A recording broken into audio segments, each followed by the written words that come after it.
Assalamu alaikum students. I hope you all are doing good. Welcome to the part 14 of this video series. In this video we will discuss about SQL joins. A join class is used to combine rows from two or more tables based on a related column between them. हमारे पास जब database में multiple tables मौजूद होते हैं, जब हमें दो या दो से ज़्यादा टेबल्स के दरमियान रोज़ को कंबाइन करना पड़ता है एक स्पेसिफिक सेट ऑफ डाटा को कंबाइन करने के लिए, तब हम ज्वाइंस का यूज़ करते हैं। मिसाल के तौर पे आपके सामने दो टेबल्स दिए गए हैं, एक कस्टमर्स का टेबल है, एक ऑर्डर्स का टेबल है। अब कस्टमर्स के टेबल में हमारे पास 5 रिकॉर्ड्स अवेलेबल हैं, ऑर्डर्स के टेबल में 8 रिकॉर्ड्स हैं। अब देखें, इन दो टेबल्स में जो रिलेटेड कॉलम है वो कस्टमर आईडी है। वो कस्टमर आईडी ऑर्डर्स के टेबल में यहाँ पे आ रहा है और यहाँ पे सिर्फ हमारे पास कस्टमर की आईडी शो हो रही है। मिसाल के तौर पे हमारे पास ऑर्डर नंबर 1 है, तो ऑर्डर नंबर 1 की कस्टमर आईडी 2 है। It's mean this record is related to the record in this table with id 2, that is the record of Javed। ठीक है, ऐसे ही हम सेकंड रिकॉर्ड को देखते हैं तो इसकी कस्टमर आईडी 1 है। अब इस 1 का मतलब है कि ये रिकॉर्ड अली से रिलेट करता है। अब हमारे पास कुछ रिकॉर्ड्स ऐसे भी हैं, जिस तरह 8 है तो 8 हमारे पास कस्टमर आईडी यहाँ पे नहीं है। ठीक है, इसको हम आगे जाके डिस्कस जो है वो करेंगे कि ये क्यों है। ठीक है, कि अक्सर हमारे पास ऐसे टेबल्स, ऐसे डाटा या ऐसे डाटा सेट्स अवेलेबल होते हैं जहाँ पे उनका कम्बिनेशन नहीं बन सकता, उनको रिलेट नहीं किया जा सकता। ठीक है, बेसिकली ये एक एम्बिगुइटी है। इस एम्बिगुइटी को with the help of normalisation हम रिजॉल्व कर सकते हैं। ठीक है, हम नॉर्मलाइजेशन के टॉपिक्स को आने वाले एक दो वीडियोस के बाद वो कवर करेंगे। उसमें हमारे पास वो नॉर्मल फॉर्म्स होती हैं, first normal form, second normal form, third normal form and so on. उसके अलावा हमारे पास इंटेग्रिटी कंस्ट्रेंट्स होते हैं कि हम कैस्केडिंग अप्लाई करते हैं on insert, update and delete operation, तो तब हम इस एम्बिगुइटी को रिमूव करते हैं। लेकिन अक्सर सिनेरियोज हमारे पास ऐसे होते हैं जहाँ पे हमें डाटा को कंबाइन करना पड़ता है। ठीक है, तब हम ज्वाइंस का यूज़ करते हैं। तो ज्वाइंस की टाइप्स देख लेते हैं। बेसिकली जो मेजर टाइप्स हैं, it is divided into 4 types: inner join, left join, right join and full join. अब हम जब दो टेबल्स की बात करेंगे तो क्यूरी में जो हमारे पास टॉप पे टेबल आएगा, ठीक है, पहले आएगा टेबल नेम, उसे हम टेबल ए कंसिडर करेंगे, और जो सेकंड नंबर पे आएगा उसे हम टेबल बी कंसिडर करेंगे। यहाँ पे जस्ट फॉर डेमोन्स्ट्रेशन पर्पस ये डायग्राम्स शो।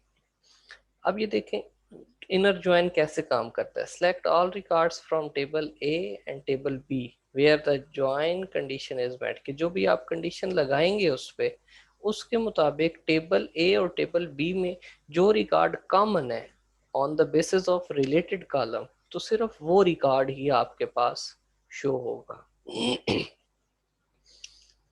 इसी तरीके से आपके पास वो लेफ्ट ज्वाइन है, तो लेफ्ट ज्वाइन में टेबल ए के सारे रिकॉर्ड्स आ जाएंगे, लेकिन टेबल बी के सिर्फ वो रिकॉर्ड्स आएंगे जो कंडीशन को सेटिस्फाई कर रहे हैं। इसी का अपोजिट है राइट ज्वाइन, कि आपके पास टेबल बी के जो आपके पास वो क्यूरी में सेकंड वो टाइम वो टेबल यूज हो रहा है, ठीक है, उसके सारे रिकॉर्ड्स आ जाएंगे टेबल बी के, और टेबल ए में से वो रिकॉर्ड्स आएंगे जो कि कंडीशन को सेटिस्फाई करते हैं।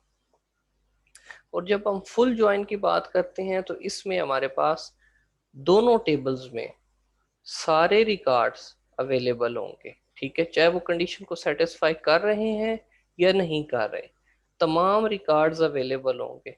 जहाँ पे उनका वो कॉलम नहीं अवेलेबल होगा दूसरे टेबल में, तो वहां पे वो कंसिडर किया जाएगा एज अ नल। एग्जाम्पल देखते हैं। सबसे पहले इनर ज्वाइन को देखते हैं। The inner join keyword select records that have matching values in both table, कि जो दोनों में वैल्यूज मैच कर रही हैं उनको हम देखते हैं। ठीक है, तो इसको हम प्रैक्टिकली देख लेते हैं कि ये कैसे काम करता है। I am going to change my screen to XAMPP server. I guess कि स्क्रीन चेंज हो गई है। अब ये देखें, हमारे पास यहाँ पे कस्टमर्स का टेबल है और सेकंड ऑर्डर्स का टेबल है। ठीक है, अब हम यहाँ पे ज्वाइन की क्यूरी अप्लाई करते हैं और इन दोनों में से जो रिलेटेड डाटा है वो फेच करते हैं on the basis of inner join. Inner join का सिंटैक्स भी देख लेते हैं। ठीक है, सबसे पहले हम करते हैं सिलेक्ट। अब यहाँ पे हम कॉलम्स के नेम देते हैं, जिस तरह हम इससे पहले देख चुके हैं कि जब भी हमें स्पेसिफिक एट्रीब्यूट्स को सिलेक्ट करना होता है तो हम यहाँ पे वो एट्रीब्यूट्स का नेम देते हैं। मिसाल के तौर पे यहाँ पे हमने एक नेम का वो कॉलम सेलेक्ट करना है। ठीक है, सेकंड हमारे पास ऑर्डर डेट है।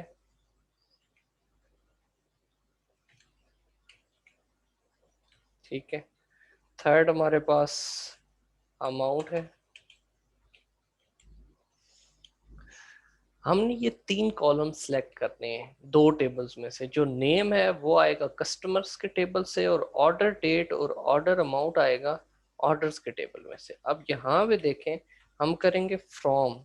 ठीक है, इसको हम किस वो कहाँ से सिलेक्ट कर रहे हैं? जो हमारा टेबल ए है वो है एज अ कस्टमर। ठीक है, अब हमने चूंकि इनर ज्वाइन अप्लाई करना है तो इनर ज्वाइन। ठीक है, अब हम जो सेकंड टेबल जिसे हम ज्वाइन कर रहे हैं वो है ऑर्डर्स का टेबल। ठीक है, अब हम किस बेस पे ज्वाइन कर रहे हैं ये यहाँ पे स्पेसिफाई करना बहुत ज़रूरी है। साल के तौर पे ऑन। अब हम कस्टमर्स के टेबल में से हम कस्टमर आईडी को स्पेसिफाई कर रहे हैं और उसको किसके साथ रिलेट कर रहे हैं? ऑर्डर्स के टेबल में जो कस्टमर आईडी है उसके साथ। ठीक है, तो अब देखें, यहाँ पे मैं इस स्टेटमेंट को एग्जीक्यूट करता हूँ। तो ये देखें, जैसे ही मैंने स्टेटमेंट एग्जीक्यूट की तो हमारे पास यहाँ पे 5 रिकॉर्ड्स फेच होके आए हैं। अब यहाँ पे देखें, हम जरा ये कस्टमर और ऑर्डर्स का टेबल न्यू टैब में भी खोल लेते हैं। अब यहाँ पे देखें, जो रिजल्ट में हमारे पास एक रिकॉर्ड यहाँ पे वसीम, जो कि कस्टमर था वसीम, वो नहीं आया। वो क्यों नहीं आया? चूंकि इसकी आईडी 5 है और कस्टमर के टेबल में, ठीक है, ऑर्डर्स के टेबल में कहीं भी कस्टमर आईडी 5 अवेलेबल नहीं है, तो वो फैच नहीं हुआ। जबकि आप अगर दूसरी तरफ देखें तो उमैर है। ठीक है, ये यहाँ पे 2 बार आ गया है। ये क्यों आया है? कि अब यहाँ पे उमैर की आईडी 4 है और अगर हम ऑर्डर के टेबल में देखते हैं तो 4 के अगेंस्ट एक ये ऑर्डर प्लेस हुआ हुआ है और एक ये ऑर्डर प्लेस हुआ हुआ है। ठीक है, तो इस तरीके से on the basis of related column हम ज्वाइन अप्लाई करके अपना स्पेसिफिक डाटा जो हमें ज़रूरत होता है वो हम फैच आउट करते हैं। ठीक है, आई होप आपको ये कंसेप्ट क्लियर हुआ होगा।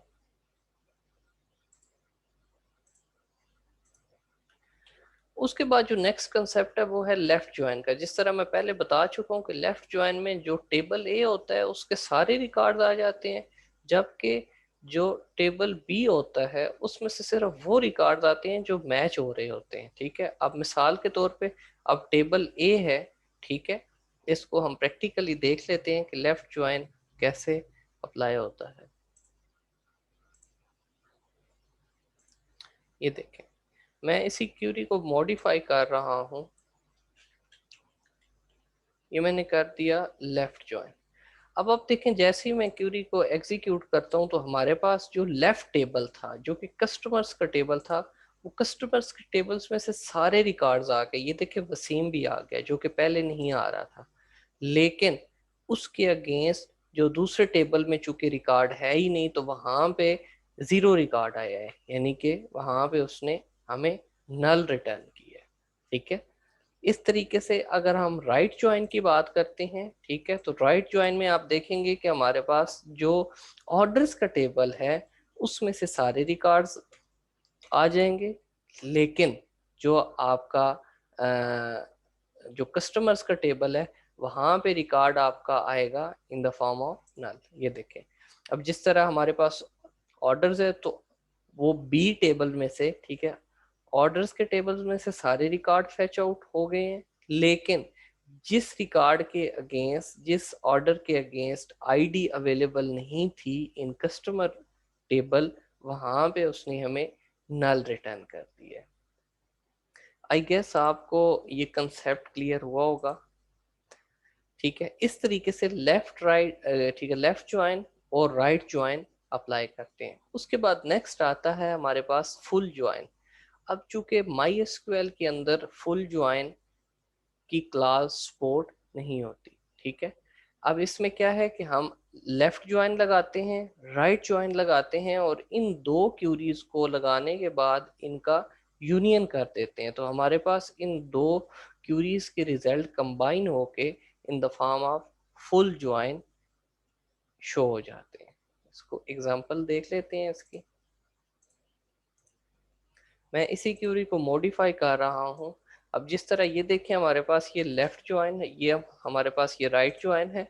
मैं एग्जैक्ट ये ऊपर यहाँ पे मैं इसको लेफ्ट ज्वाइन लगा देता हूँ, ठीक है, और इन दो का मैं यूनियन कर लेता हूँ। ठीक है, अब देखें यहाँ पे इसने सारे के सारे लेफ्ट ज्वाइन जो कि आपके कस्टमर्स के टेबल्स में सारे रिकॉर्ड लाएगा, और ये जो है ये आपके ऑर्डर्स के टेबल्स में सारे रिकॉर्ड ले आएगा। ठीक है, इन दो को जब हम यूनियन कर लेंगे तो आप देखेंगे कि हमारे पास सारे रिकॉर्ड्स आ गए हैं। ठीक है, लेकिन जो वैल्यूज अवेलेबल नहीं थी वहां भी उसने हमें नल रिटर्न किया है। इस तरीके से हम अपने ज्वाइंस को इस्तेमाल करते हुए अपनी रिक्वायरमेंट के मुताबिक डाटा को अपनी डेटाबेस में से फैच करते हैं। ठीक है, आई होप आपको ये कंसेप्ट क्लियर हुआ होगा। अगर इसमें कोई क्वेश्चन है तो आप वो नोट डाउन कर लें, हम इसको लाइव क्लास में डिस्कस करेंगे। Thank you so much, take care, अल्लाह हाफिज़।